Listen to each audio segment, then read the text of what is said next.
Commissioner police यांना आम्ही निवेदन दिलं आहे की पहिल्यांदाच खूप वर्षानंतर किंवा पहिल्यांदाच राजकीय हेतू पुरस्सर पॉलिटिकली मोटिवेटेड मर्डर हा सोलापुरात झालाय.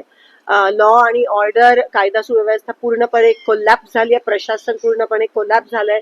पोलीस आणि प्रशासन अतिशय खूप मोठ्या प्रमाणात भारतीय जनता पक्षाच्या दबावाखाली काम करत आहेत असं दिसून येत आहे.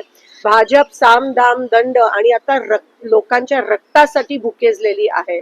आता लोकांचे बळी सोलापुरात जात आहेत केवळ बिनविरोध निवडणूक होण्यासाठी. हे सगळे प्रकार चालू आहेत आणि सत्तेचा माज आणि सत्तेची एवढी लालच या लोकांना आली आहे की आज कोणत्याही प्रकारची जी महाराष्ट्र आणि सोलापुराची जी संस्कृती आहे त्याला काळीमा फासण्याचं काम हे भाजपने केलं आहे. आम्ही अजिबात खपवून घेणार नाही. महाविकास आघाडीने आज हे पत्र, आज निवेदन पोलिसांना दिलं आहे, कमिशनर पोलीस, आणि कारवाई झाली पाहिजे. ह्याला कोणत्याही प्रकारचं कौटुंबिक वाद न लेबल करता हे राजकीय हेतू पुरस्सरच झाला आहे. आणि आज सीपीने रेकॉर्डवर आणलंय की 100% पॉलिटिकली मोटिवेटेड आहे.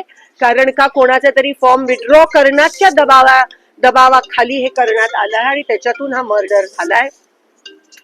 पोलिसांनी कारवाई केली पाहिजे, सीडीआर तपास झाली पाहिजे, जे कोणी दोषी आहेत त्यांना अटक झाली पाहिजे, एक स्पेशल कमिटी ह्यासाठी नेमली पाहिजे, हा आमचा आग्रह आहे.